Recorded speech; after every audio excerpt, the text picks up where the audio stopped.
Hey, hello everybody. We are here today with Trinity 4, which is very exciting, isn't it, Mickey? Oh dear, it sure is. So it's Mickey and me and Trinity 4. Hi, Dave. Whoop, whoop. I'm here. You Nice to are be here. all the way from sunny France. Well, not that sunny today, and I'm scraping the border of Switzerland. I'm looking over Lake Geneva at the moment. That's nice. As I So, told you, my son went yeah, there. He loved it. we're on the very west side of France, obviously. And so driving around here, you can step into Switzerland and not even know it, drive in and drive back out again. Yeah, because But my travel- son was saying that they don't really have these border lines anymore. You know, you can just you just drive through. You don't keep having to keep showing your passport everywhere. Yeah, occasionally here. Well, I mean, in Europe, it almost never happens now that you have to show a passport. But Switzerland can be a little bit more. Going in and out of Switzerland, you can incur border controls. But I haven't yet, and we've only been here 2 days. But I haven't yet. Is it expensive, Dave? Yeah, I mean, France in general is more expensive than England, I would say, for most things, except the coffee that we like. So that's been a bit of a shock to us. Fuel is more expensive. We're paying up to €2 a litre, and the euro pound exchange is almost parity. I remember when it started at 60 pence for a euro, and now it's 95 pence for a euro, 98 pence, something like that. So it's been pricier than I expected, but we've had good fortune. We've been doing some house sitting, pet sitting, and visiting some nice cathedrals and places along the way. Yeah, we were on the East Coast at the start. Oh yes, let's put the video on. We haven't put the video on. We've been going for a couple of minutes, right? So this is one of your first ones in France at the cathedral at Dieppe. I love Dieppe. So lovely there, isn't it? Well, it's an prehistory feel about it, and buildings that are. I did another tour other than that video. I did a little walk around, and just to show evidence of buildings again subsided in the mud, or that are. I've got floors that go down 1, 2, or sometimes 3 stories into the mud below. So it suggests that it comes from a previous time, because our history doesn't satisfactorily account for that level of covering of the basement floors. But anyways, I enjoy that, and then of course I enjoy looking at the cathedrals to see what clues they have from the old world. Yeah. Do you just always see, when you look at the churches now, I used to just see them as one thing, but when you look at them, they just add on, aren't they? They've just been added on all the time. That's right, and altered, but by whom, I mean, they could say what we're looking at was finished in the early 1800s or whatever, but it feels like the 1800s was like a cover-up job to stuff that was already there. It wasn't like they were building this stuff from scratch. It was more a case of covering up. Yeah, the dirty old Victorians, eh? Well, I mean, it begs the question about who was where.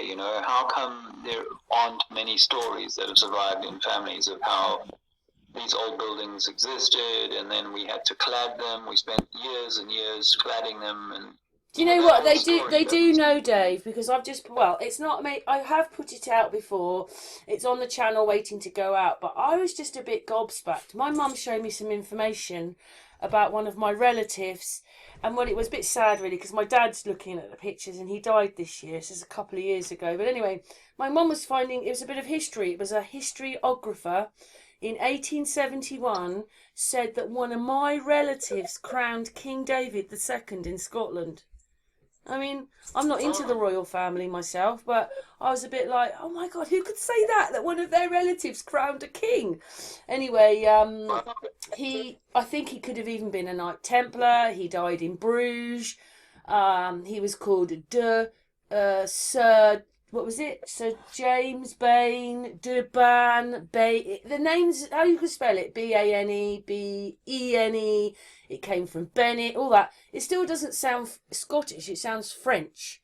And he crowned that king at the age of 4, and he went to live in France for a while. So it's probably he was going to see his family because they were French. The whole lot were French, which is Romans. Because he was the first archdeacon to crown a king, and then after that, all archdeacons crown kings. So that might have been a bit of a change over there. Oh. Of times. Well, if it's reincarnation that we're doing here, then maybe you've got some element of his spirit in you. But being in the east coast of, the west coast of France recently, in Brittany particularly, we found that there is a subculture there that is like the pre-French, the pre-modern sort of tribal people, if you like, there in Britannia, or as they call it, and that these people tie their roots to the Celts, that there's a lot of linkage between Cornwall. Sorry, can I just say one thing, Dave? That Dave number 2 is on the screen at the moment, your little boy. He looks so like you, Dave, with long blonde hair. It's a bit weird looking at you as a kid. Hello! He's like, every time his little face pops up, me and Mickey look, there's Dave. Well, he's doing well, as you can see. We had to say because he was just on the screen. Sorry, but carry on. He's enjoying life, but and getting to see a lot of different things. So it's great to be able to show him as much as variety as he is seeing. I think it's great when you're a kid and you're going abroad all the time. You just love it. You just love it. Yeah. He asked me today, when are we going back to Switzerland? I was like, I'll be back in the next day or two, but it has been a little bit wet. Does he like it there then? Yeah, he's enjoying it, and he's told us that his favorite season is winter, so he doesn't mind the cold weather coming. Really? We plan to be back in England by the middle of December. So, and after this, by the way, we're going down to see Alex Michael launch his new album in Spain. November. So look out for the new launch. I've heard one of the songs, or I've seen it. It's pretty impressive. It's not a ballad song. It's more like a truther,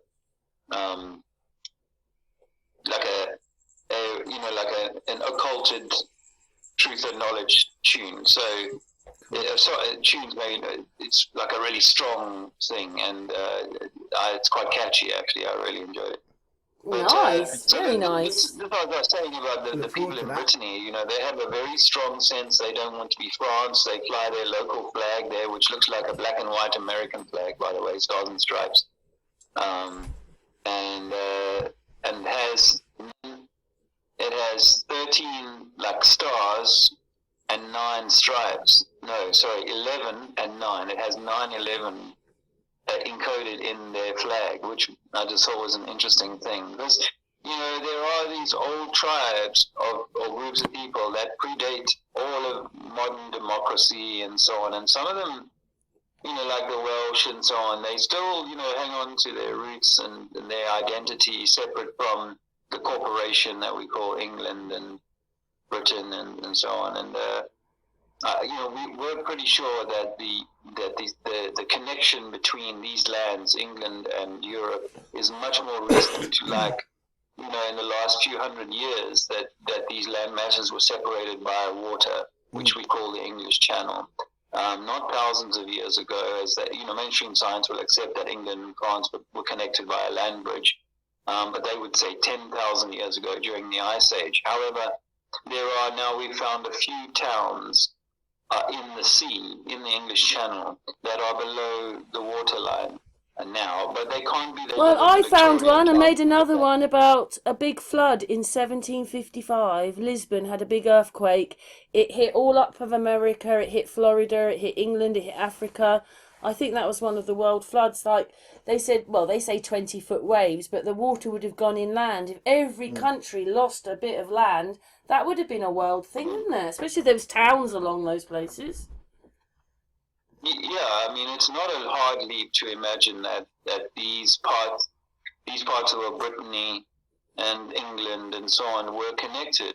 And in not in living memory, of course, but certainly in the last 400 years recent, as you say, the 1700s, the mid 1700s. There's been loads of them actually, and England's had earthquakes, tsunamis, and don't forget we lost the chain link pier in Brighton, and they said that happened in the 1800s, but it could have happened because they lie about everything.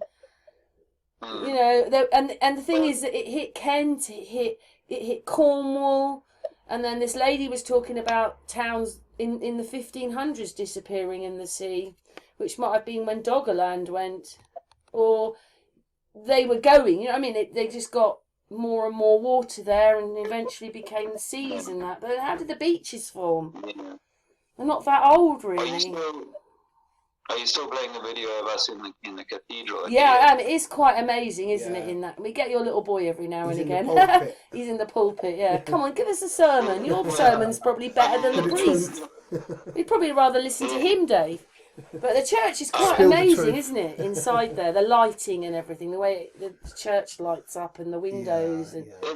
Cool. It's a staggering building, and it's dated to originally, like the original parts of it, 1100, 1200, you know, and then later 13 to 1500, you know, you get this sort of completion story. And again, you know, if we go back from just the current automobile back to the horse and cart, you know, these people are long before even that was like ubiquitous. So in theory. So, according to the history, so these people building these massive, gargantuan, you know, buildings, structures with high ceilings and artwork on the ceilings and all of that sort of stuff, it doesn't fit with that narrative of these were less developed people than we are. No, they see with what they managed to be able to do. I'm saying that they were far more advanced. I said probably Henry VIII was riding around in some kind of car. You know, he's probably flying, and they're just lying. They're making them look like, you know, making him look. They were far more advanced. These buildings are still here today. That old. They're much older, but they don't want us to realise these houses have lasted. And you know, like for instance, you know, I made a video the other day about the tubes and the deepest ones, the Mail one. London's built on a swamp. Well, then how do they build all the buildings? How do they stay up if it's a swamp? So, I mean, nothing really adds up, does it? And there's a subterranean rivers under there, and it's quite amazing when you start looking into things. We obviously were living so much different in those days. We just were.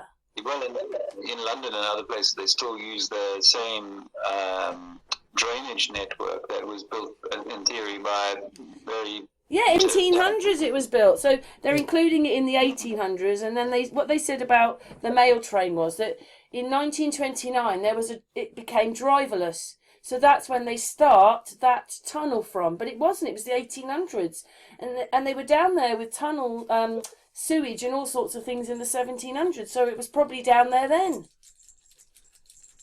Yes, and I always wonder, like, if we've been mud flooded by 30 feet of mud, then were some of these tunnels more shallow or even above ground in a way? Well, they said that one of Lisbon, the water went up to, so it obviously went up the rivers, and these are your mud floods. I do think that was a big flood, because it won't say together, so you have to go 1775, America 1775, probably Mexico 1775, Africa, Morocco, go through the countries, and then it will come up. It doesn't show it as these are all the countries that were hit by that tsunami.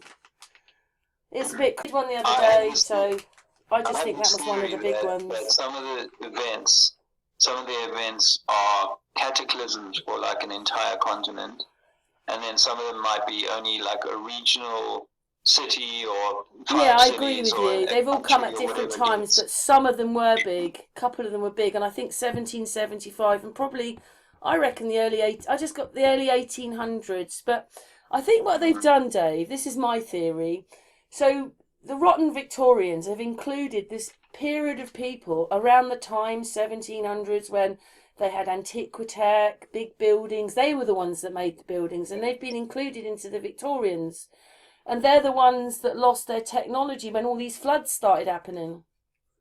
You know, things changed. Yeah. It just changed. There was these antiquitech rich ones that built trains, what else they did, the big buildings, and then we've had some flood and other things, and then the other lot have come in. But we did watch a video the other day.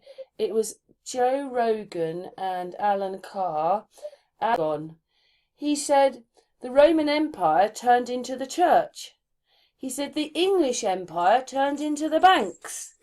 He didn't say much more than that, but basically you can see how all they've done is change those words and they're still here. Yeah.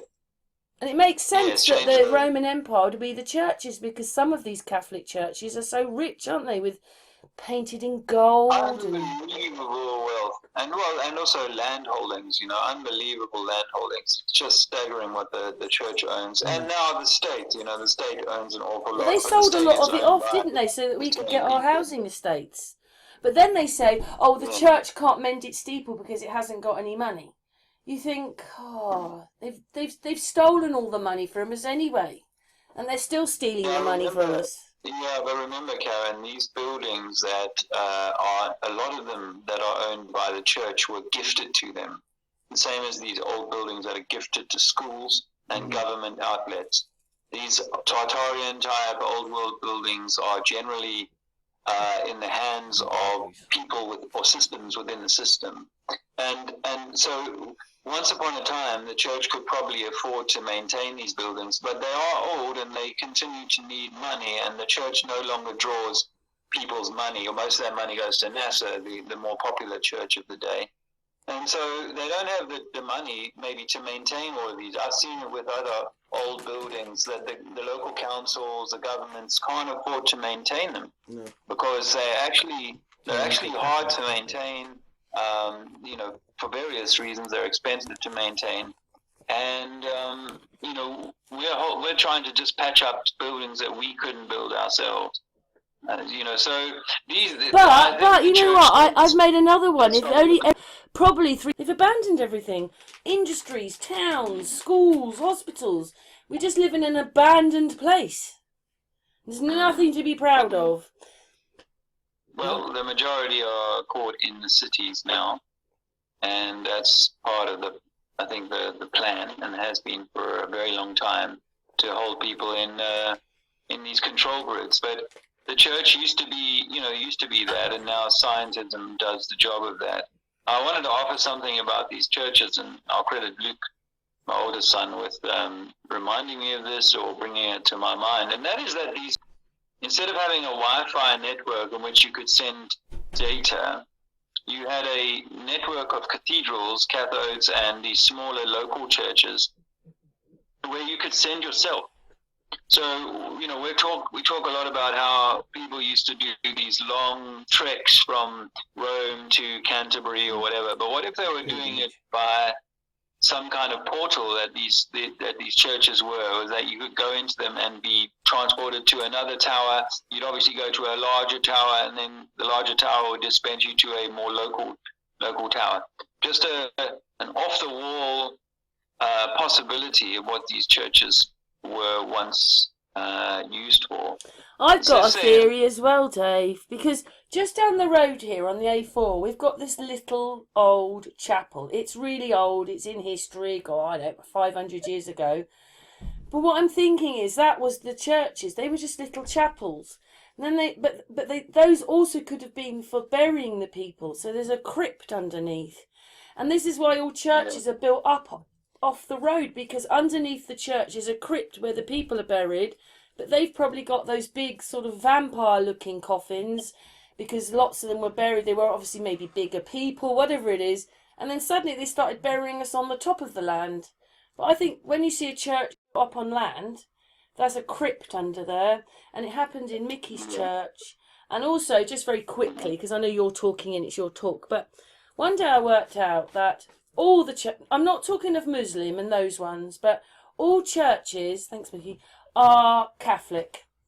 What they did was, because it was Sven talking one day, he was going, why, when I live here, or I'm here, there's 15 churches in a mile? And I started looking things up, and then what I realised was, to make the different churches, they just changed where your sin came from. So for Catholics, you get your sin when you come here. for Protestant Calvinist ones, so that's Henry VIII, your sin came with you. So this is how they broke the church up. But a Protestant christening is Catholic. It's still got the Trinity, just like the Catholic one. And I was explaining all this to Mickey's vicar in his church in Carshalton, and he said, yes, you've got it right. All the churches are just one church with spirals out, but really there's just a Catholic church. And then what it was is we looked up Mickey's church, and it says it's a Protestant church done in the new Catholic way, even though it's a Protestant church in the new. It's in. Wow. Well, I've said this for a while. And he said you're correct. Are really no different. You know, the fundamental truths that are given to us 6 years old are still apply for the Catholic and the Protestant, and a lot of flat earthers actually. It's like, well, you were taught this one thing when you were 6 years old, and you believe that is the truth that you need, that this system has lied to you in every other way, but they told you the most important truth, which is that you came here a sinner and Jesus died for those sins. And they believe pretty much all of them. It's very pretty in there, Dave. We're just looking at a little heart thing in the wall, but it's still all very pretty in there, isn't it? Oh, the look at Sacred that. Heart, apparently, you'll find in all the Catholic. That's pretty as well. There's some amazing, carvings and stuff like that, and but I do wonder if it isn't 3D printed, using a liquid cement. Well, do you know what we found out, Dave? We were at Mickey's church, where suddenly this fox had been doing something to a stone, a tombstone. For its layer, it had dug a hole, but what we saw was inside was a frame, bricks, and they cemented it. But we think they're all stone, and they're not. They're cement. Rebar and brick. They're rebar, brick, and cement. In the ground. Yeah. You mean that? Yeah, I even that these were all printed like by a factory to kind of create a lot of. So that means they were far more sophisticated than they're telling us. The whole system was far more sophisticated than they're telling us. Even the priest. When you look at tens of thousands of buildings that have been covered from mud, and then we've done refurbishment works to turn a window into a front door, and all of the sort of digging out. This has been done over a period of time by a very concentrated force. I even go so far as to suggest that, like, we were not here while the refurbishment work was being done, and then we were Yes, it's like we came in that Victorian time. I think that we all existed, but somehow they've infiltrated, especially America and other places at this time, which Sven said that. I think we were here before that, but they've brought a load more people in, re-inhabited places.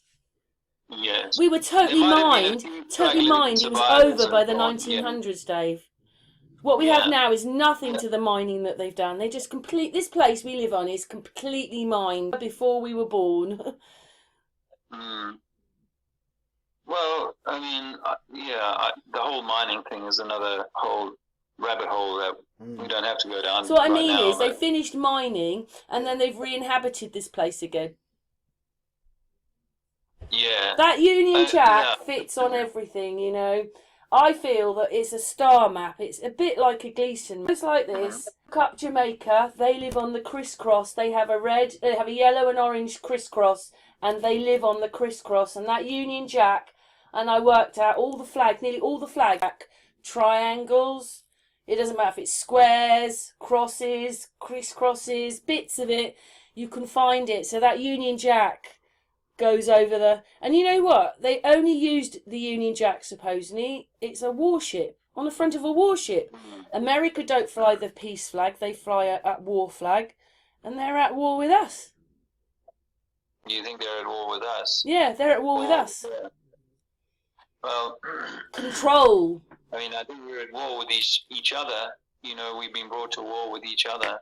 Yeah, they do that, but you know what? They make the things, but we make the news because it depends how much we share it and the whole thing, and then they follow that. So we probably are our own worst enemies, because the reason you're watching it 1,000 times on the television is because people won't stop watching it, even though it's not real. Yeah.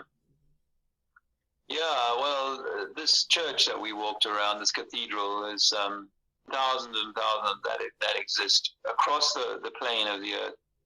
That, you know, it beggars belief. Today, when the church builds if it chooses to build a new church, it's a far more modest affair and just made of brick and ugly as sin and stuff. Whereas, you know, you see these beautiful stained It's glasses inside that amazing... cathedral thing. It's I think it's beautiful.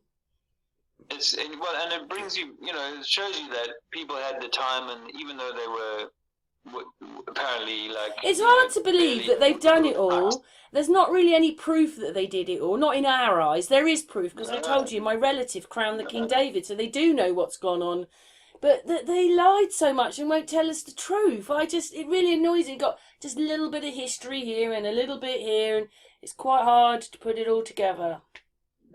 But you know, it's different eras as well. Different eras. They're not the same time, some of these things. Well, I mean, and some of the gargoyles and the creepier things that I saw in that church were you know, they're like, wow, this doesn't fit with our story of Christianity. The ceilings do, though, don't they? The time of the ceilings with the crisscross on. We have loads of that. Donington Castle has that. Oh yeah, that's quite common architecture, you know. Yeah.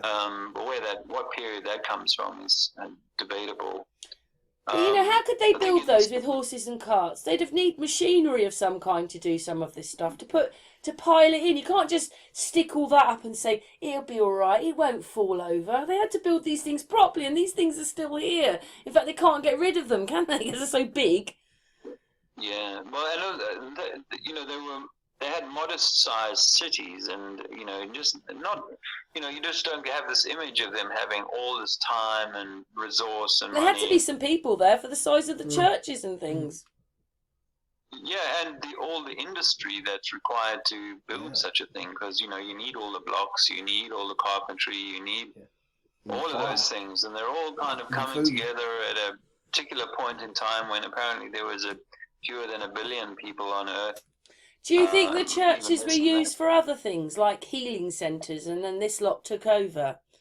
Or do you think they... Well, that's what I was saying earlier. I mean, I have in the past called them charges. Say it like a Gaelic person, charge. Charge sounds like a church, you know, so it could have been a charging point where you went to heal yourself, yes. And as I said earlier, they could have even been docking stations so that you could beam yourself to another part of the world. That was how people traveled. So that's my preferred thing. You know, this idea that there are plugs that are sticking into the sky, and therefore the ether is, you know, giving them energy, is one that I quite like. So yeah, they had a real significance, and oftentimes the buildings that are around them, if they're original, are also amazingly well built and to a really big standard, like for bigger people, with fewer concerns about how to heat a place, you know, how to... But you know what? I found a picture where they had some concrete and the aerial went out, and then it heated up that concrete because there was books right against the fireplace, and that's how they could do it, because it wasn't a fire. These things would have blocks of concrete, warmed concrete in them. Right. Well, I mean, but it's so hard because suddenly that picture comes and you think, well, that doesn't really fit in our history. And then you know, it's wiped out so much, but they had to, because look at the churches. Look how wonderful some of these places are. How did they do it 200, 300, 400 years ago? Or did they have the people must have been really poor, because the only people that had money were these people, because of the buildings and things. Well, and this one has also got an underfloor. It's got a basement as well, which, you know, again, is like, so they had the resources to kind of dig into the ground and create a tub, despite the water and whatnot that would be, and the pressure of things that you would be, you know, all around your building. So, you know, that's what I was trying to tell you about the tube one, because they also had the problem with water coming in, and you know, the further down you go, you pick up more water as you go through the ground, don't you? They say there's water down there. So they had all these problems, but in the 1700s they could put a sewage system in and stuff. So you think, Yes. how could they do that then? You know, you can't just send Yeah. 5 men down there with a couple of pickaxes and tell them to do something. It has to be No. very precise, and they're using all those systems today. In That's right. You know, that's what our sewage systems are from them, not from something they've got built 100 years ago. It's built 300 years ago. They were that good. We spent time at Royal Navy Haslar Hospital in Gosport a few months ago, and it was the biggest red brick building in Europe in 1970. It was the biggest red brick building in Europe, and it is massive still today. But it's under construction at the moment because it's been uninhabited by the Navy for 15 years, and we happen to be able to get onto the site of the build. Luke and I made a video about it a few months ago, where we're down in the basement of this building, which is 300 meters long, and it's got 2 arms that stretch back. Massive building, and we're in the basement of this massive building, and on the floor level of this building we found an archway that looked suspiciously like a doorway or a window, but that was in the floor beneath us. And because they were under construction, it had been broken through, and I could stick my camera through that hole and film about 8 foot down. So I asked the staff there about that, and they said, "Oh yeah, there's 2 more floors under the basement." Now this massive building has got 3 underground floors. Makes absolutely no sense because ingress and so on, and eventually they had to close off the lower 2 floors over time. But you know, to think that in the 1700s they would dig 20 meters, 25 meters down into the ground in order to sink basements. Why would you need to do that? You know, you could make it a 4-story building. And they didn't mind making big buildings, did they? You know, when we look back, I mean, I know that we have bigger buildings today, but there aren't millions of those, but they have a lot of quite big buildings. They're always 5, 6, 7 floors high or something. Brighton, they're 5, well, they've got like 4 floors, and there's one on underground, so that's 5 floors. They've always got to be 5 floors, 6. You still have to be pretty good if you're going to build places like that over and over again. They knew what they were doing. There's loads of them in Brighton, isn't there? Yeah, so, well, we obviously can't maintain them in the modern era, so we just close them off, or we have to constantly be putting pumps in the bottom there to draw the water out. That's a common problem. Can we just change the video, Dave? Because we're nearly coming to the end of this one. Let me just check. I'm sure we are. Oh, no, we've got... I think it's playing it a little bit slowly. We've got another 10 minutes. Carry on. I don't know why it does it when I film. The video slows down a little bit, but that's cool. It's still going, the one of Dieppe. In that building, you will see rebar. I will show some rebar in that construction there. At some point, you will see that. Obviously, I can't see the video myself, but you're just looking. It looks like an eagle. You're looking at a wall. You're looking. Oh, can you see that? The carving on the pillar. I think that's where is that at the Hang on. Is that at the front of the church? Yeah, showing the eagle. Yeah, we're just looking, guys. I've taken him away from the camera. We're looking at that. It's like you're pointing at the eagle on top of the one of the pillars. It's a doorway. Yeah, amazing. Very Joachim and Boaz Freemasonry. That church is very decorated, though, isn't it? Mickey, the speaker's there. It's very decorated inside. I mean, it's beautiful, really. Yeah, it's got a bit of a marine theme to it because of its connection to the sea and so on. But there was quite an impressive city. I was surprised by Dieppe, and there's a lot of older buildings there that probably London and other British English cities would have, but for the Blitz, you know, and I think that these. Well, I don't understand this bit. We've got just a 1-minute video. When you go through this door and go through this and go through this car park and go into it, there's a section underground, like 2 floors down. There's a section of a bit of London Wall which they've kept, and they said originally this was street level and now it's 2 floors down. Yeah, car park. Yeah.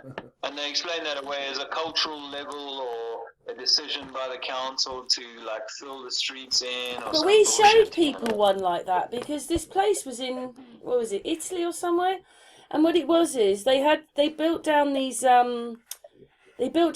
stilts. And sorry, we're just fixing the phone here because I moved it, didn't I? Let's put it. It's just moving. Like, stay there, phone. That's it. Right.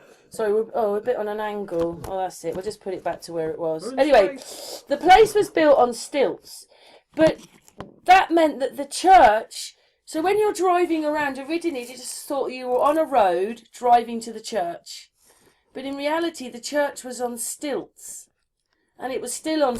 It was just on these stilts. About 8 floors down, because they were doing some work on a building next door to it, so they dug it out. And you're thinking, how could they have done that in the 1900s? Let's just take it off, Mickey. It's really annoying me now. Get that other way, darling. Right, I'm going to do it like this. Now it won't move. There, it won't move now.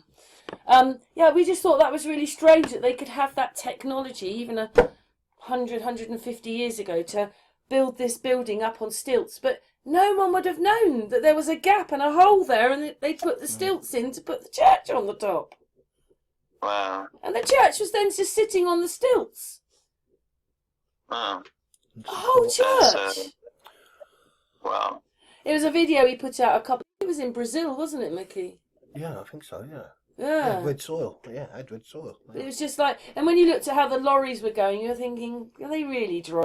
It looks so dangerous, and like that thing could topple over, and that doesn't, you just couldn't work it all out. It was like it was made again, but it was quite like, we just couldn't believe that church was 8 stories up on these stilts. Yeah, ancient. Wow. And it was like 150 years old, and before that you'd have just thought you were driving around and the church was on the road, but it wasn't. It was built up on stilts. There was a big hole there, and why would they fill that hole in and put the church like that?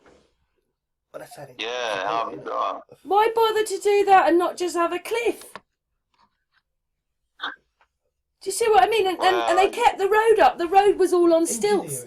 How they built was just like this. The road was built up on these things going at an angle like that, and the road was still up there.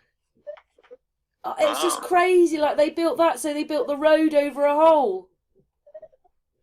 That was in Brazil, did you say? Yeah, it's on our video a few months ago. But that's it's all crazy. You think, how could they have done all that, or even have the technology or the understanding to do that?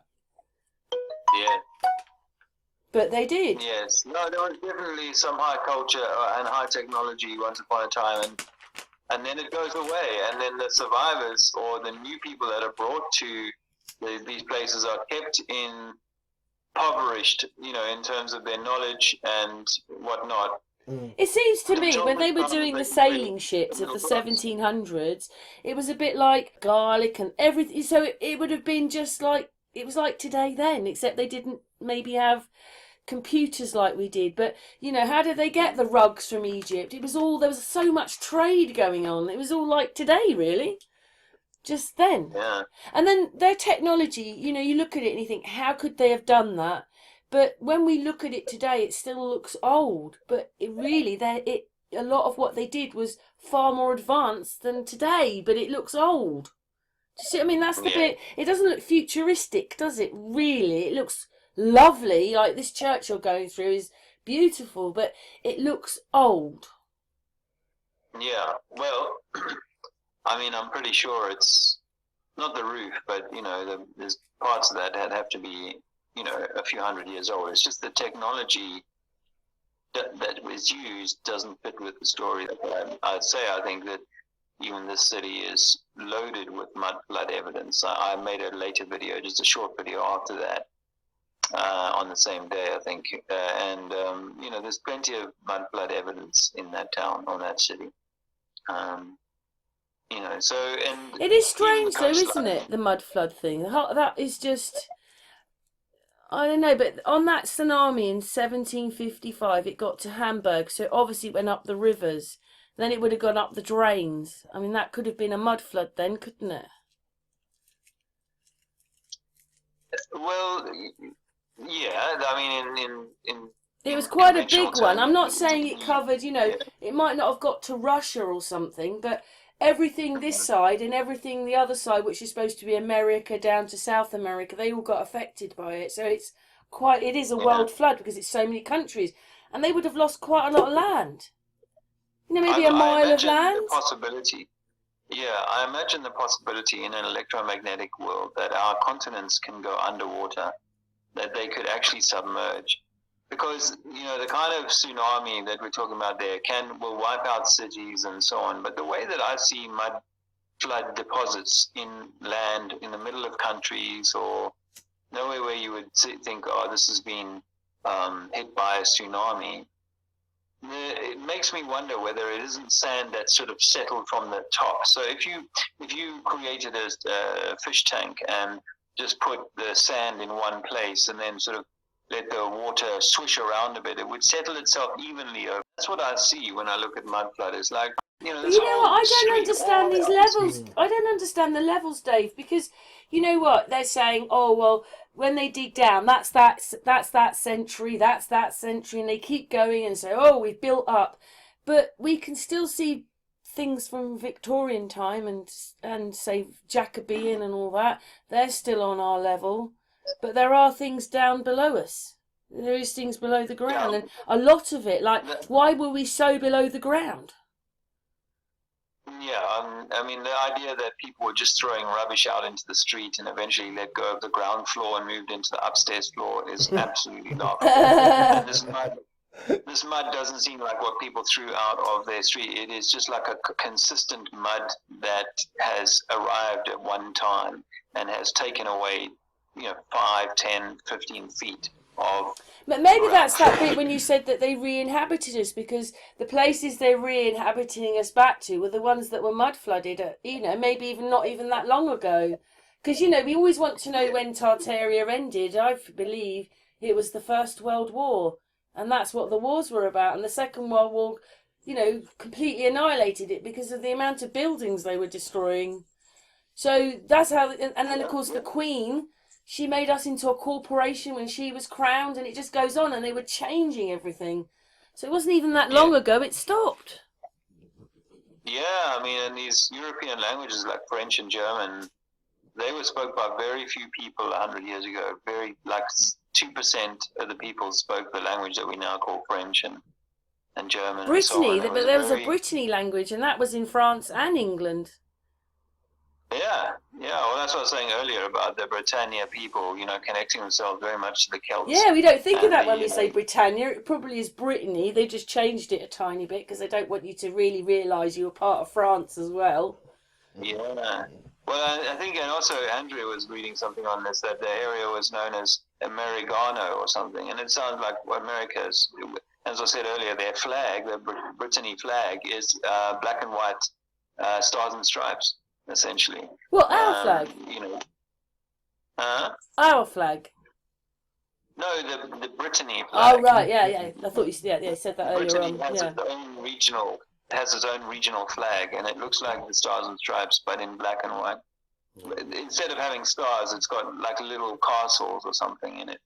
Do you find that one of the most annoying things is that you know all this information, you've got masses of it, but you still can't give the right answers because we still don't know enough, because it's just so much we don't know. Even though you're uncovering things all the time, it's not enough. People aren't waking up enough. Well, maybe there's something in truth in that, and that is that it'll probably never be enough, and we may never know.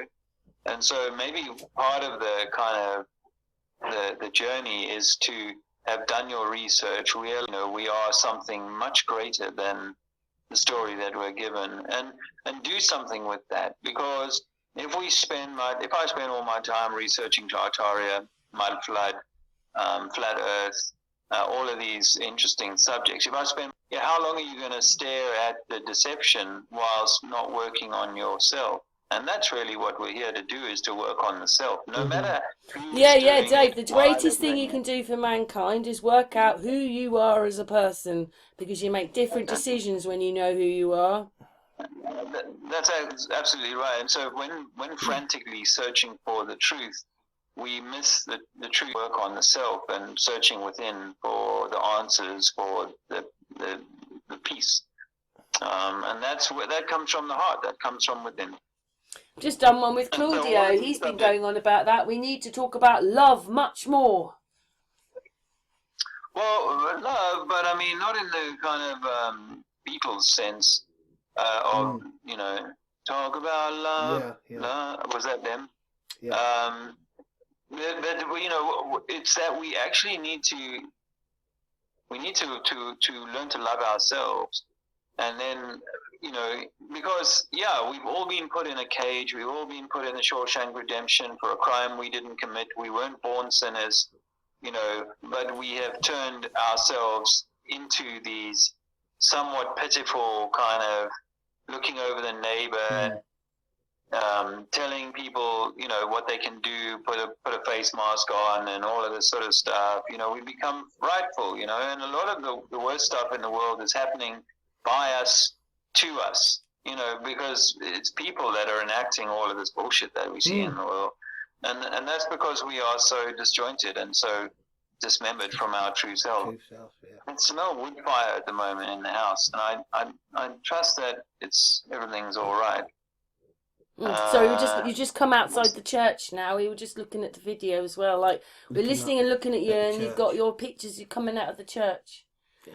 Well, as your friend, Dave, I very much appreciate all the times that you go to Speaker's Corner. You're one of the people that still does it. You're an excellent flatty, and I appreciate all that you do. Because I've been up there a few times. I didn't see you there, did I?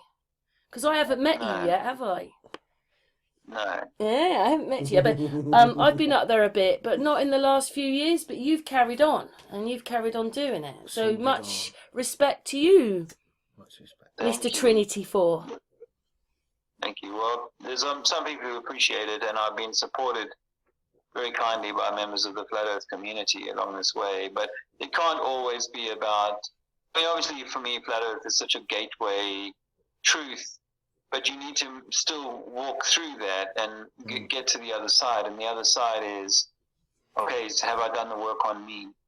Because I've met some wonderful flat earthers, but many of them still need to do the work on me, including myself. You know, when you're in fight or flight, freeze or fawn, you know, any of these states that come about when put under the cosh. All we are is actors and hiders. We hide things because you don't have to explain yourself to someone, and we are actors because inside your body, if you've not worked yourself out, will be all these things that you're not happy about, and then everybody hides it. So you see, when you move through the cynical, angry part about it, is like you've been at Disneyland for years now. And you've only just discovered that Mickey Mouse is actually a person inside of a made-up costume. It's not real. It's just fake, right? Now you know that, and you know that all the lights and the scary noises and so on are just machines that are designed to make you think it's a bear running at you or something frightening, right? Now you know that. But are you going to stand going on the ride and saying, it's all fake, it's all fucking fake? You know, you're going to stand there and do that for years, and people go, shut up, man, shut the fuck up, we just want to enjoy the ride. Well, you know, in a way, you know, that's what I think must happen for us, is that we get to that point where we're like, you know what, I know it's all fake, but I'm just going to go on the ride and enjoy it while I'm here. Yeah, I've got the day at Disneyland. I'll get home at the end of it, which is a 90-year or an 80-year lifespan. I'll get home at the end of it, and I will have either been that miserable git standing on the queue everyone hates, going, it's a lie, the whole thing's fake, Mickey Mouse is a freak, and all of this kind of stuff. Yeah. Or have I gone, you know what, I am telling people in my way, but I'm doing it in the main by being this best version. Yeah. This divine version of whatever I was created to be before they tricked me into believing that Santa Claus was real. Yeah, the television that's taught everybody everything. Oh, they hypnotise. But because everybody's been taught through that, and you do say something, they look at you and it's just like, are you mad? Are you completely mad? No, you're mad. You know, it's the other way round. Yeah, but you know what? But you know what? The kind of, I think eventually the prize, the first prize, is to get to that point where you know the magician is not cutting the lady in half, but you're not going to stand up mid-show and say, there's two ladies in the box, don't be stupid, don't be fooled by him, there's two ladies in the box, right? He's not really cutting her in half. No, it is real, I love it. You to do they will grow up eventually and work that shit out for themselves, you know. True. I mean, obviously, on the way home, Daddy might say, you know, he didn't really cut his assistant in half, did he? Did your son ask you things like that? It was a long time ago for me. Does he say things like that? How did that happen, Daddy? Yeah, and you know, I tell him the truth, and we've never given him Santa Claus as a thing. Yeah. You know, he obviously knows about it because he has to see it in this construct. But equally, you know, I'm not going to get him to run up to other children in the park and tell them that it's all. You know, that's not necessarily going to serve him. And in the way, you know, at the end of the day, we have to work this shit out for ourselves. So I still like to go down to Speaker's Corner, and I will continue to do that for as long as it feels right. We're going to meet. And find other ways to connect with people and to share that. But I have to realize that I am being that, you know, that dickhead in the standing in the line saying, you know, this is all fake, and people are just wanting to kind of enjoy their piece of the pie. You know, I've got a 24-year-old daughter. She's, you know, wanting to enjoy life and the experience that this place has and so on, and then through her own processes, hopefully grow spiritually such that she is. It does seem a bit weird though, that bit though, like, you know, like my daughter just says, I don't want to know, Mum. But my kids have woken up, Dave. My eldest and youngest, my eldest says he's never voting for this system again. I don't know if they're quite flatties, but they see all the problems. My eldest son, we talk about it quite a lot. He doesn't want to vote for this system ever again. He says they all need to go. You know, he's got to, he's not, you know, they did have the thing, you know, in the arm, but they're not having it again. So they've learnt, and my youngest son's there, and my middle son was there anyway. So I'm really pleased about that. Yeah, this is how we learn best, is from our own experience. If I had to prevent my children from ever going close to alcohol, then they would either find their own way to it, or they would be scarred by me having been so draconian on their own self-expression. So they've got to work it out for themselves. And, you know, and that's what this game is, actually. It's kind of like you know, not everybody needs to work out the magician's trick all on the same day. But when we do, then what do we do with it? You know, are you going to take that rage and just express it as a Protestant, and have just a different version of the same belief system? Or are you going to do something different? And that's really what I've been trying to do these last few years, is to start to do something different. Now, obviously, as you know, I've been traveling for 4 years without a house now, without a home. So it's been challenging. Yeah. But at the same time, part of that, you know, captaincy journey that we're on is to become our own captain. And I can't be my own captain if the government are giving me money. If I'm reliant on them for my home and for this and for that, I have to be my own master. That's the journey that we have to take. And I, so I feel like for me, part of the journey has been to stand in the line and be that irritating git telling everybody that it's fake. But, I will hopefully move up the line to those people who've come out at the end of Disneyland for the day and gone, you know what? I don't need to go back there again. I can work this shit out without the pretense of whatever Disneyland offered me, and that's where I think we should all be trying to migrate ourselves over this journey.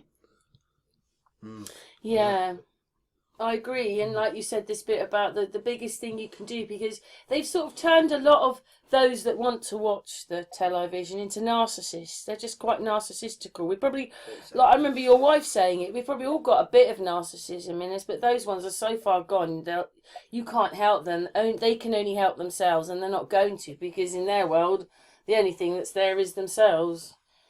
And it's just a bit sad, because even if you look at things, they said that all this racism that happened, but I couldn't find it. All I could find was that we were marrying each other. There was no racial tension. That was obviously made up in the news to make us think that we didn't like each other. But it wasn't true. We were intermarrying. I found loads of pictures of intermarrying people. I made a video about it. And then they said, oh, well, that, black people were quite poor. But I found quite a few pictures of rich black people. We were all living together. Yeah. It was different to what America was once a thriving, if not the center of the world, one of the most important centers of the world in terms of development and so on. And there's old structures in Africa that belie the story of them being cavemen, you know, and blah, blah, blah. So we know all of that is part of the divide and conquer. You know, so for me, you know, nature, God, the creator, whatever you would call it. Have I lost you? No, we're here. Can you see us? We're here, Dave. Hello, Dave. Can you hear us? Dave. We can see you.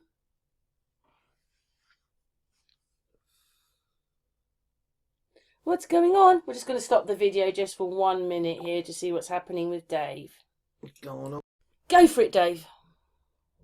So the creator of this world has intentionally created roses that are yellow and red and white. You know, it has no problem creating these different color roses. And, you know, that's just the natural order of things. There's a story about there being different root races and different timelines for the different groups and so on, which is, you know, fascinating to me. It's got to be on the table. But ultimately, there's one source, in my view, and we all emanate from that one source. I have the DMT experience in 2015 to fall back on when I think about what we are, and that, you know, this clarity that we were all connects really is something. Yeah, that's what I'm saying. We were much more connected. There wasn't. I just don't see even how the war fits in. And then if we had all the wars, the buildings. How could they build an infrastructure if we're at war?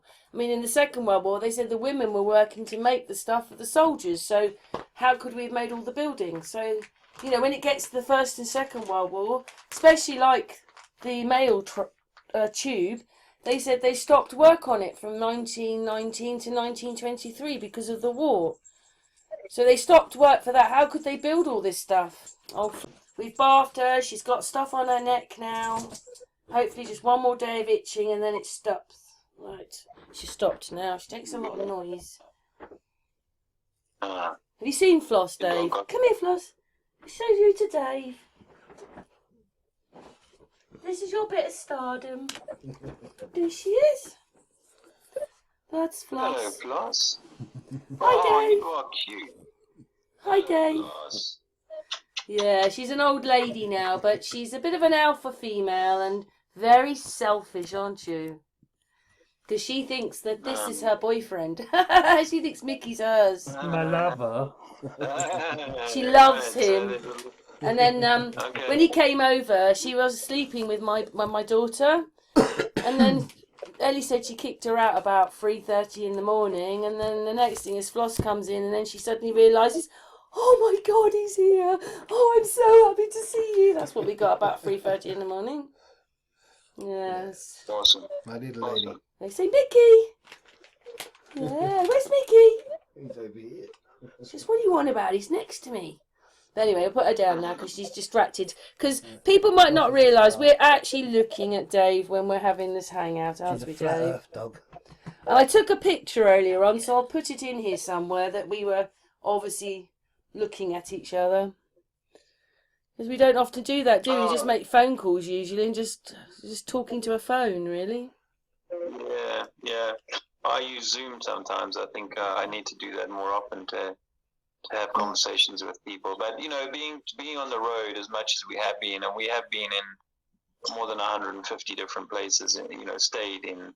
That's what I'm saying. You should make a book about it. Yeah, it's Trinity been quite a Force journey. Travels. Yeah. I could write a book just on the car problems I've had with the different cars, because I think I've had 5 or 6 different cars in the last 4 years. You got a good one now, then? The engine's great, you know. It's got other problems, and it has caused me problems. Like the brakes broke on a highway, and I had absolutely no brakes. They just completely broke, Oh my or goodness. metal sounding, falling behind the car and stuff. And then one time in the rain, the elbows, the windscreen wipers failed, and that was going to cost me hundreds to repair, and I had no windscreen wipers in the rain. That's quite treacherous, I have to say. And then the time that the radiator burst, that was in South Africa, and another time the power steering went on the Mercedes that we got bought by a flat earther. So yeah, we've had a number of car-related challenges, interesting things, like the time that the Mercedes, I splashed water on the key, so I couldn't open the car or start the car anymore. I had to buy a new key, which was a fortune. But the guy who was the locksmith who did it, he gave me the story about his son, who's a scuba diver who works for NASA in South Africa. And his job working for NASA in South Africa is as a diver to go down to a black box at the bottom of a deep dam and to plug into this box every day and get data, which he sends back to NASA, which I'm pretty sure is probably given to satellite engineers to say, this is data we've got from your satellite. And they've taken it off the bottom of a lake in South Africa, for example. So that was just an interesting insight that I would never have had. But no, there's no doubt that we are, our true story is hidden. It seems to me that it's a recycle system that we live in, and out every 500 Do you know something years else they haven't told us either, by the way, Dave? I think you'll understand this. When you're on this part of the world where I am, we're on top of the Wessex Downs. It goes from London to Swindon. And then if you were at Swindon and you looked down there, you'd think you were on the edge of the Grand Canyon looking down. And all those people live down there in Somerset, in Wales. They live down there. And then when you drive from here down to Southampton, it goes downhill all the way to Southampton almost, slowly. On that thing you've got crawler lanes for lorries. So they're not explaining properly. Here, it would never... If you said the world, we're going to flood, you'd come and live on this bit. We're going to what? Well, Inkpen Hill up the road is the tallest point in England. Apart from like Snowdonia and Ben Nevis, that's how tall it is here. But they don't explain that to you. You'd never know you're on top of all these hills. I'm just saying, So flooding would happen... Because I asked people, I said... Because Mickey's friend was in a helicopter and he said up there he looked down and as far as he could see the middle of England went in. So we're on a plateau here and then it goes down. So I said to people, when you feel like you're driving up to Scotland, does it feel like you're going downhill or uphill? And they all said it always feels like until you get to Scotland that you're driving downhill. Right. Well, I mean that could well be that just like a cake. When a cake is baked, the top of the center is can be higher, but it can also sink in the middle or around the center. So they never explain everything to you because that one at Swindon has a peak on it. You only get peaks when they're mountains. Yeah, well, we don't know whether the whole the idea that these are countries. These countries are trees, female trees. Yeah. Country. I think that it's altogether possible. A country the size of England could have been one tree at one time. And it's the remains of it that we walk on. I had that theory. I had that theory that what it was is the trees were in Antarctica and they'd fallen over, and then all the land that was, because it looks like we're on bark. So it was like the places that are left have petrified, but those are the bits of the trees that were, and then that's why Antarctica's so high, because it's the roots sticking up. But that was one of my theories. I had a theory. I love that. Well, no, I've theorized about something similar to that, and that is that if you allow a tree to fall over and its root bowl sticks up into the air, then that would be your South Pole, and the North Pole would be where the branches are. But all the way up the tree, if you felled the tree, right, you can go with a chainsaw and cut off the branches right against the trunk. And those branches, if you then submerge that tree in water, the only places that ants could live would be on the little stumps of the branches that got cut off. And so each of those stumps on this giant tree could be what we call continents. And so that's, one of the theories I have, because obviously it's for me, it's an electromagnetic world. And so it's all flowing energy, but it flows like the tree does. The tree shows us that, the hourglass, and it's spraying around and coming back through the roots and the bowl and doing this figure of 8, or these 8, or the infinity. So the idea that the tree, because when people draw the tree of life, they always draw the tree of life standing up, and I don't believe that. I don't believe that the North Pole is above our heads. I believe it's that way, correct? Yeah. And that this is the top of the tree, and this is the roots of the tree, and somewhere in between is where we live. Yeah. But this other idea that then it wouldn't necessarily be the main bark that we were on, because we can't live on the outside of the bark. We have to live sort of in some. It will create like a protective bubble over that. So just that possibility that when we talk about there being other continents and so on. But also, but it is via Google Maps, Dave. So of course you don't know how much of it's true. But when you look at Google Maps, when you start looking at the land, you can see dragons, cows. You can see animals in there. Have you looked at all that? There's animals in the land. Yeah. Well, I'm going down to a place called Denia, and right near there in November to see Alex Michael and a few others, including Stellium 7. Down there is an area called Kelp. And when you look at the rock formations, to me, it looks like a person's head, like they're lying down and there's this person. And it is giant. It would take you an hour just to walk up the side of the head, kind of thing, And so this is a theory that I am well, put into the realms of possibility, is that in previous incarnations where we weren't so solid, where we were more ethereal beings, and we could have been giants, or there were giants on the land, and not just 10-meter giants. I'm talking about miles high giants. All of that has to be within the scope of possibility, but it's all like fragmented and fractal. So if you think about one great creator shattering itself into a dozen pieces or into 7 pieces, then each of those 7 pieces would be what we would consider to be a continent. They would be so big. We would look at them and be like, that's a whole continent. But when that continent can then be fractaled down again, one layer down, then they turn into these giants that we would call titans. And then when they break and fractal down, then we get to giants. And then they fractal down, and then we get to man. So we could be like the 5th incarnation down, or the 7th incarnation down from all that was as one single being. And then do you find it really weird as well when you look at your bloodline? Like my bloodline is German, French, Jewish, Welsh, which is now Scottish, and no one's comes from that country. Their relatives always come from somewhere else. Yes, I actually have French nobility. If you go back to the 1600s in my mother's birth tree of life, or family tree, French nobility, and but then who knows how much of that stuff is even legit anymore. Because we weren't there for it, were you? So you don't know if you can prove any of it. I always say that to Mickey when he says something. I think, well, how do we know that's true? It's just the history, isn't it? Because they're covering up the real truth, and so they're sort of, maybe a lot of these things have happened, but not in the times that they say. Yeah.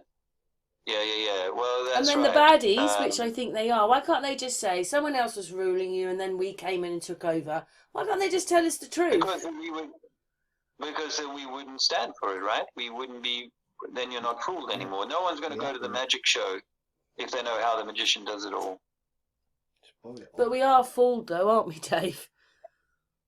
Yeah, but now the question is that whether that's what you signed up for, to be fooled and see whether you were smart enough to work it out, or whether it's simply like the devil and he's ruling this world for 1,000 years and we've just got to put up with it, and it's all that blah blah blah. But we do a bit, don't we? Because we need, like you say, when we don't like things, we should probably stand up and say it more. But people don't. They don't want the hassle, so they just sometimes I have to be a bit like that myself, otherwise I'm just arguing with everybody. because I don't like it. Well, that's right, but and this is, I mean, it brings to a point, like just in the modern time, you could be for or against Ukraine or Russia.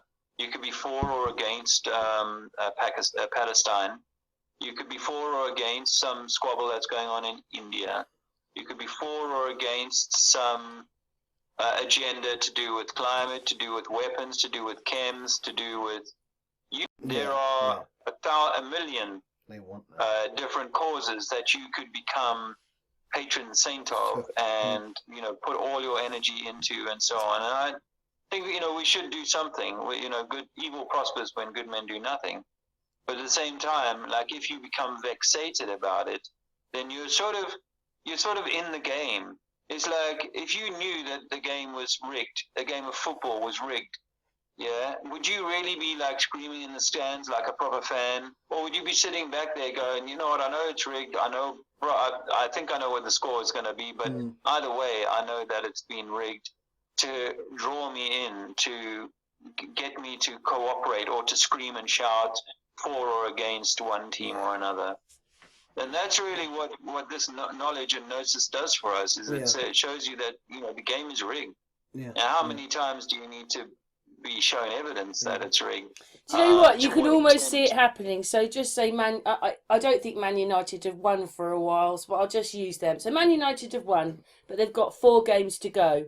They'll always lose those 4 games. They just will lose them because they've won the championship. Instead of winning them, they lose them. It's ridiculous. It's just pathetic. Also, well, I mean, it could be tactical, because if they lose to another team, say, that gets the 3 points and then is spared from relegation, that's worth millions and millions of pounds to that club. But they've already rigged the scores anyway, so they know what's going to happen. Yeah. So if you know it's rigged, you know, do you go and stand at the stadium on a Saturday and saying, "Oh, it's all rigged, it's all rigged"? I'd love to, you know, with a foghorn, get a foghorn and go, "Everybody, listen to me. It's all fake." I'd love to do that. And they would go, "Boo! Yeah, this is they real, would. it's real." You know, like the WWE wrestling. You know, if you go and tell them that it's all been pre-planned and staged and rehearsed and so on, they would boo and hiss. They don't want to hear that. They want to be entertained. They want to be in the game. They want to be allowed the to Roman be... theatre It's like, stuff. Didn't they said that, you know, those amount of people are emitting a certain aura, energy, that when they're happy or sad, they're still emitting a certain energy. With so many people around them, even the Olympics, you know, there was something about that, you know. Absolutely. I think that these stadiums could be built in particular places where there's ley lines, such that they can harness and harvest energy. I've gone so far, Mickey, as to suggest that even the urinals, they're using, you know, like when the men go at halftime or whatever for a pee, right? The energy that their pee is carrying is so powerful that they might be like straining that urine off and using it in the soil or using it for something. That's how much I've thought about how they are using our energy, even where the motorways are. 5 years ago, I was speculating longer, that these things are placed in a particular place so that they can get our energy moving in a circular direction around a point, almost like a ritual. They could even slow the traffic down at certain times in order to achieve a certain energetic aim and create frustration in the people that are moving. Yeah, we've experienced that a few good times ourselves on the M25. And when you get there, there isn't a problem at all. It's just the surge of traffic. Someone must brake, and then that causes a break, and then it causes... And then by the time it's got to you, you've gone down to 10 miles an hour and you're stuck in a traffic jam for half an hour. For nothing. That's a constant. Yeah. No, that's right. But I mean, I've speculated in my mind that it's done on purpose at times to create a certain energy return into the system. They just want you stressed the whole time, don't they? Well, no. Which here's the way of thinking. I think about it, which is that you are connected to the system. You are an electrical circuit within an electrical circuit. So 1 million electrical circuits to pulse in a particular vibration at a particular time, then I can exploit that energy. Oh, that's harp, isn't it? Like they're using harp for that. The round stadiums like that, concentration on a circuit Yeah. board. You get a little round. Yeah, so you're beaming that energy up same into thing. the ether, through the TV and across the nation or across the world at Images Olympics time or World Cup time or whatever. You've got to think that Make this it rain or possibility shine. that the energy is being harvested from us in that way. So now you know that, you go, okay, so again, I don't want to put my energy into that. And so I'm not going Don't to go be a to it. contributor Yeah. to that energy. I used to do it. I have to confess, I watched rugby, match of rugby last Saturday, which is the first time in 8 years. South Africa was playing England in the semi-final of the World Cup. But that's the first time in 8 years, and I have to admit, my energy was caught up in the game, man, and I was so you like felt on the it. edge of my seat. And he's like, "This is what it does You for felt you." it. Yeah. So anyway, I mean, the point is really that, you know, if you know this, what are you going to do? Are you going to be the one standing on the stadium saying it's all fake? Or are you going to go, okay, I've got to let these people live through their fake and be an example through my own, Yeah. you know, just like the story No of free Jesus, will just to be by free. living by example, then others will come that way. But the idea that we have to steer everybody this way ahead of some imminent catastrophe is only creating a pressure of tension in yourself that will prevent you from ever achieving what I believe we were set out here to achieve, which is to become captain of the ship, to become the master of your own ship, despite the storms, despite the squalls and the hail and the engine failures and all of that sort of stuff, mutiny, the whole lot. You've got to face the whole lot and come through the other side, not squeaking about it like a child who doesn't want to let go of Santa Claus. Do you find sometimes, though, Dave, that, you know, we've been woken up, we've got quite a lot of information now. Obviously, people don't want to listen, but, you know, a few years ago, a lot of flat earthers talked to scientists, and they didn't know anything either. They just had books with theories in it. So, flat earthers are quite... And anybody who's woken up, but we're given all this information, and then the rest of the world is stuck in this television thing and actors and all that, and you think, why was I woken up? If I, you know, I suppose they say if you can wake one person up, then you've worked, that's worked. But you've got so many asleep people who believe this system. I do think, because James has been talking about it, when James Brockhurst stayed here, we watched, it was Arthur. It was one that was on in the 90s. It had Sam Neill in it, and it was in 2 parts.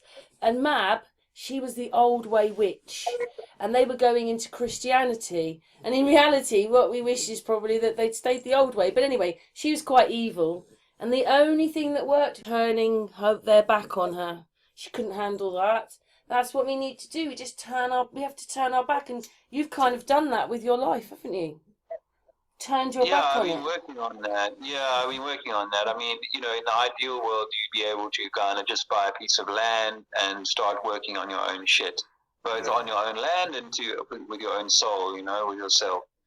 But it was never meant to be that easy for me, and I'm sure for most people, trying to break out of the system is not easy by any stretch of the imagination. So, but I think it's something that we have to, you know, work on in this life and turn our back on it and go, okay, I see you and I laugh in the face of you, but I'm not going to be a Protestant. I'm not going to be a protestant. And stand there and be somebody who simply protests against that. And I, like Martin Luther, end up, you know, creating a version of a religion that isn't far different from the one that I was hating on just a little while ago. So nature has the answers for us. You know, we will find our best place and ourselves in nature. And that's where I would love to end this conversation, really just to kind of value of finding our way back to ourselves and to a more natural kind of interaction, even though we may never, but really just to have a far more natural relationship with yourself, your sovereignty, your divinity, and then, you know, try and find a world in which you are on it for who and what you are, you know, this beautiful divine expression of your most high self. You know, here to have a beautiful lesson or learning wherever it takes you. You do like the churches, though, don't you? I'm fascinated by them. They offer. I mean, I'm not getting the greatest number of views on this kind of stuff, but it's guided by it. I'm not like a full-time Tartaria kind of, all I want to do is talk about Tartaria kind of guy, because, story, understanding where we're going to is a mystery that we may never know. But understanding yourself is the most important thing. And so, there's only so much. Yeah, because then you get rid of the burden, don't you? When you get to know who you are, there's no burden in you. You lessen the load. Maybe it's a lifetime journey of lessening that load. Well, I've noticed that a bit on your speeches. Really, I really like that one, and the one I took a little bit of, and I probably would have put more, but YouTube don't like me very much, and it's your video. But I just wanted to put a little bit out, and the way that the people were really nice to you, and you were really talking, and you were talking about love again and getting to know yourself, and I just thought, wow, you've changed a little bit, Dave, because you don't have to prove anything, do you? We know that they're living in the fantasy. That's right. I'm not. It's not perfect, and I haven't got to that place of bliss where it doesn't matter who says what to me. I still get a little riled up at times, but in the main, yeah, I'm trying to offer a message of cohesion and love rather than angry and flat Earth versus globe and and because ultimately I know that these things the globe was sown as a seed of division, of control. Well, that word means money, Dave. Everything that's global, with a global thing on it, has a money tag on it. It's a money thing. Another one of their money games. It's a minority thing in which we become insignificant rather than we are the center and the reason for this entire show that you see here at Disneyland is for you. It's being put on for you to grow. And it's going to do its damnedest to try and trick you and keep you in Disneyland. And once you discover the deceptions, it's understandable and proper that you go through all the grieving and the anger and all the emotions of that. But hopefully then you come out the other side and you become a teacher to yourself and to others, so that there can be growth for the whole, because eventually I think that the whole everything does have a cyclical process, and so eventually the whole does rise again, just like the cake will rise. It just needs time. It just needs processes to happen, and they don't happen when we're angry and we're shouting at people in the street. They happen when we are into a peace with nature and his environment and so on. I think for me, trying to balance being in nature versus being in the world is one of the things that each of us has to work out for ourselves. There's no one size fits all. Do you notice some animals differently now when you come across them?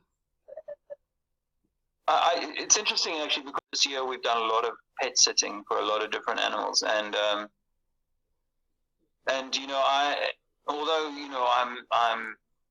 I'm doing a lot of different dogs, so it's not like I have a strong bond with a dog for over months and months. But when I connect with the dogs, I am connecting with them on a quite a deep level. We are all connected, and but all I will say, sort of to tie that point around, I do think though that the Disneyland that's on offer here was created for us to explore and enjoy. And so that means that the animals, the beasts of burden, the wool givers, the skin givers, and the meat givers, and these animals that were designed for us to use as food is not. Can I say one thing, Dave? It's not that we want to talk about it all the time, because obviously I lost my dad a few months ago, but that is a subject we don't really talk about. And everything they talk about is a fantasy that doesn't include any of that, except the adverts. You've got to have 100 adverts with when you die, cremation, and that. But they don't. We don't. They just want you living in some roller coaster fantasy life, rather than. And also, we're not really humans anymore, are we? Not really. Everything you watch is composite cartoon stuff, black eyes. Did you like my James May and Jeremy Clarkson video? Do you think they look alike? Yeah. Yeah, but when I saw Jeremy Clarkson in the flesh, he looked like Jeremy Clarkson. There's no. I know that getting they around probably are separate people, but in those doesn't mean they don't play each other. And in those pictures, they look very alike. But you see, they just go. The studio does it all. They don't do anything. I watched this video where this actor, newsreader, he went in. They filmed him for 10 minutes. They had all his mannerisms and everything, his voice, the whole lot. And that was his career for the next so many years. He didn't even have to turn up because they got that 10 minutes of footage, which they now make the program out of, and that's how they make the films. Nobody's ever there. It's ridiculous. I don't understand it all, but why would these people look alike at all? And they definitely do, but that's what I see. And, not everybody sees it, but a lot of people do. But they play games all the time. I mean, I just hope that this thing sort of blows out soon, that it sort of, the AI goes mad or something and it crumbles. I'd love it. We need that one mistake. That one mistake they can't rectify because they make... This is why you'll never get a news reporter, really, because they make the things months in advance. So how do you're never really going to get a news reporter because they don't act on the spur.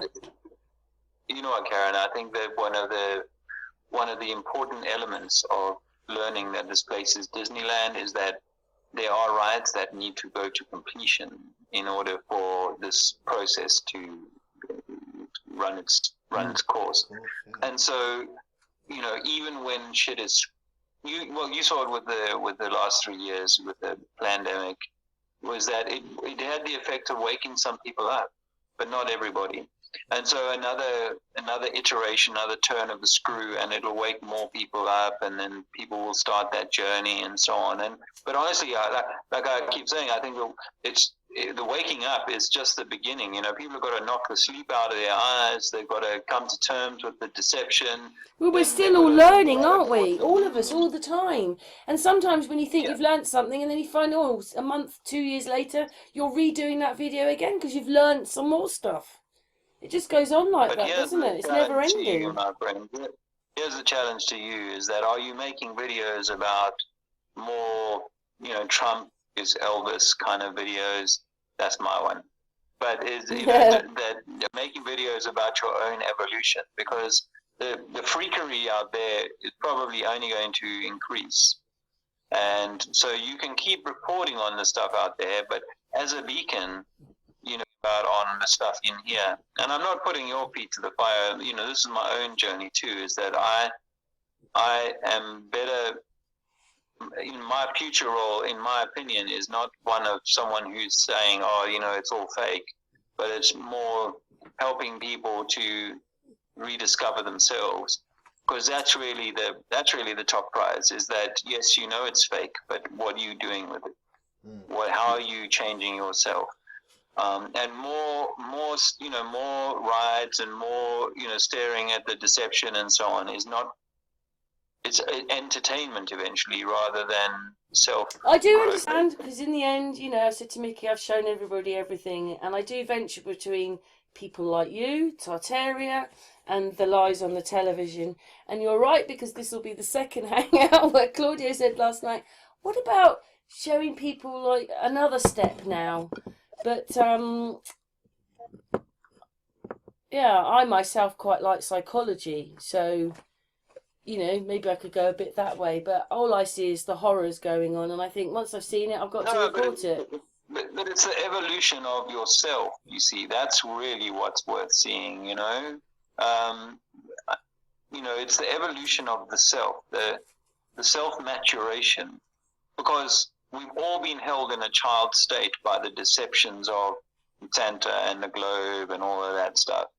And even that this is a material world rather than this is some electromagnetic construct that's flushed every 500 years to give people a chance to start again and build something new. And, so we're children coming out into the and wanting to kind of continue like Bugsy Malone, but we have to grow out of that.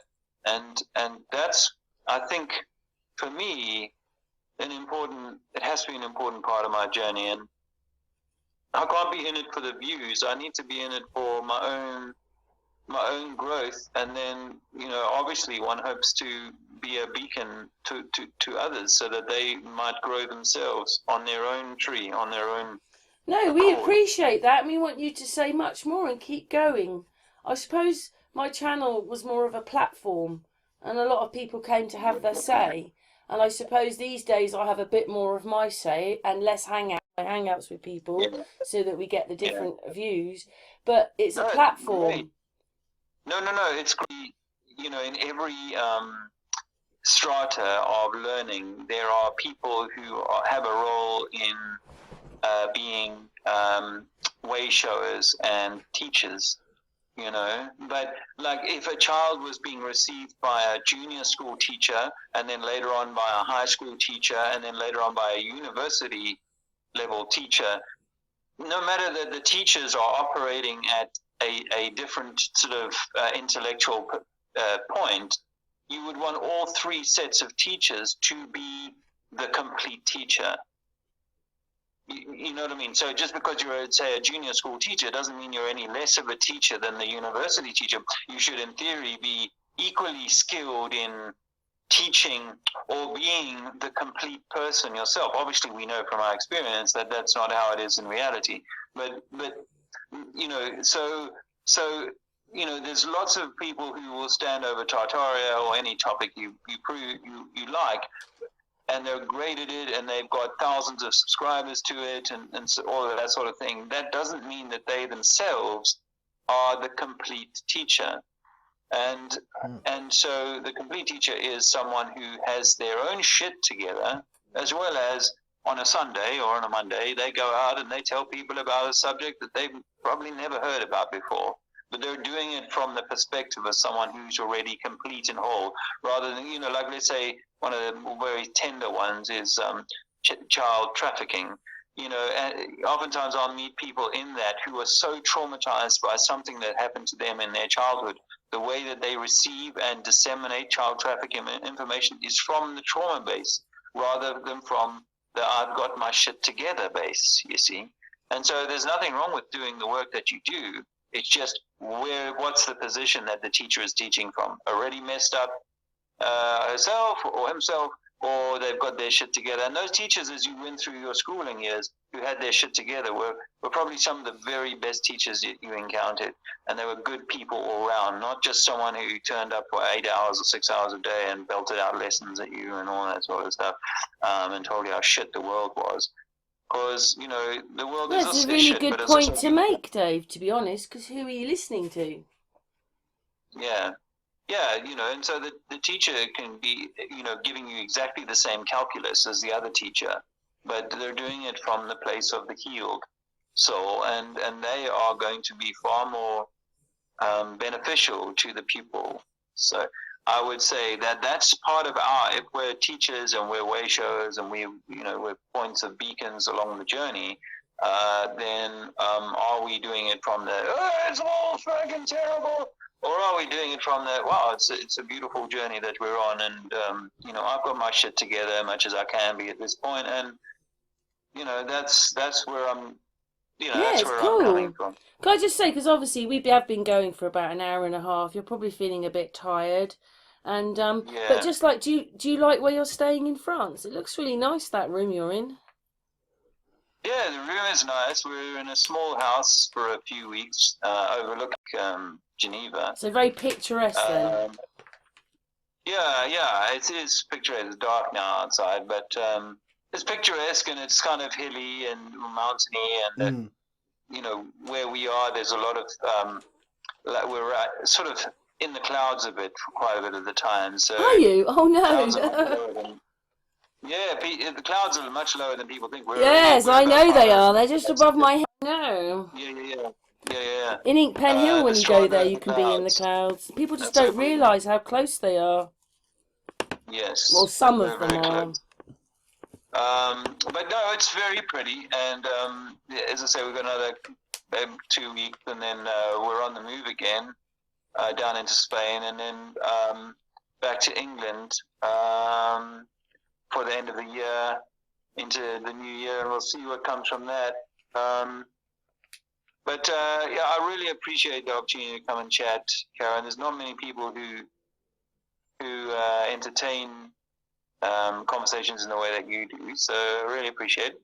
Oh, well, that's partly because we love you. We love you in the first place, Dave. Thank you. That's what it's about. Yeah, I've always, we're two of your fans. Don't worry. Yeah, and we're a bit of a like I might have I was thinking about things because sometimes I don't always agree with every person that comes onto the channel, but sometimes I have to be bigger than that and just let the people come on because opinions are opinions. I disagree with every single one that comes my way sometimes. Yeah, well, you have to do these things, don't you? So I'm going to be in Karen, I'm going to be in Battle. How far are you from Battle? Ooh, that's Sussex, isn't it? Yeah. Well, I used to live not that far from there. I used to live near a place called Hailsham, which isn't too far from Battle. Yeah. You'll see Hailsham on the signs, but I'm quite a long way from there. I'm in Berkshire now. I'm about an hour from Southampton, 45 minutes from Heathrow. Okay. But obviously, I keep saying to Dave that I would like you and me to meet up sometime soon. I do, Dave. Well, I had a hangout with two flat earthers in the middle of France near Limoges a few nights ago with John and Lucy. And John and Lucy first came known to me on the Globe Light Tour in 2019. They met us in Bordeaux and took us all for a meal, for a pizza or something. Nice. The whole Globe Light Tour in 2019. That's nice. Wicked.